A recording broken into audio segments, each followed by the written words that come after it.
Assalamualaikum warahmatullahi wabarakatuh. Sahabat yang beriman, semoga kita dalam lindungan Allah, amin ya robbal alamin. Pemandian Tirta Asy-Syifa, saksi bisu penahanan istri pejabat PKI dan Gerwani, tonton sampai selesai biar menambah pengetahuan kita dalam sejarah.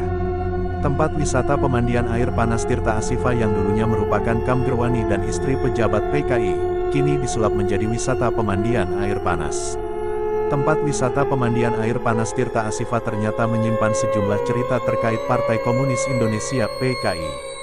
Tempat wisata itu menjadi saksi bisu saat istri para pejabat PKI dan tokoh-tokoh Gerakan Wanita Indonesia (Gerwani) ditahan pasca peristiwa G30S PKI. Dulunya, wisata yang berada di Dusun Pesanggerahan, Desa Samubanyu, Kecamatan Bawang, Kabupaten Batang, Jawa Tengah itu terdapat kamp-kamp tahanan berupa bangsal atau barak yang disebut dengan kamp Plentungan. Sayangnya, kamp-kamp tahanan itu hilang dihantam banjir bandang pada tahun 1989.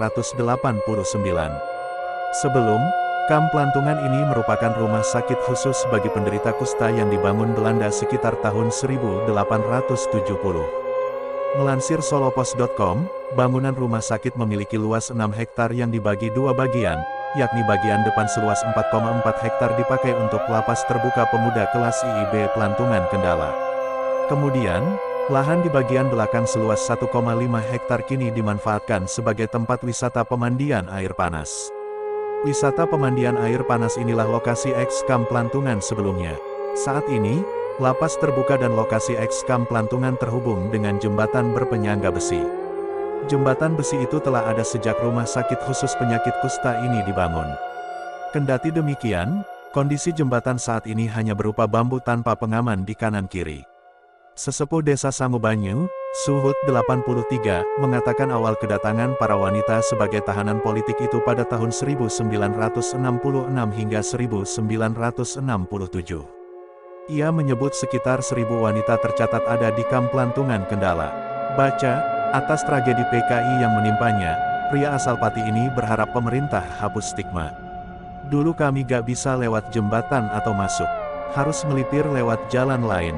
Lokasi itu dijaga ketat sama militer, kata Mbah Suhut.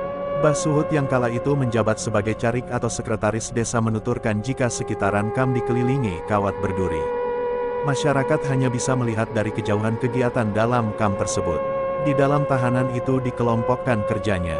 Kalau ada dokter, bidan, perawat, mereka jadi satu di klinik. Ada yang menjahit, pertanian. Mereka hidup dari hasil tani di dalam kamp itu, tutur dia. Mbah Suhut menceritakan kamp Plentungan kosong pada tahun 1979. Para wanita yang berada di dalam kamp tersebut dipulangkan ke daerah masing-masing. 2 tahun lalu, tepatnya 2020, beberapa eks-tahanan wanita kamp Plentungan masih mengunjungi lokasi tersebut. Itu, Gerwani, dari Surakarta, Yogyakarta, dan Jakarta juga ada. Mereka datang untuk napak tilas tempat dulu ditahan di sini. Sempat ketemu saya juga, sudah pada pakai tongkat tua. Terima kasih sudah menonton. Jika kisah dan sejarah bermanfaat, jangan lupa di subscribe dan bunyikan loncengnya. Assalamualaikum warahmatullahi wabarakatuh.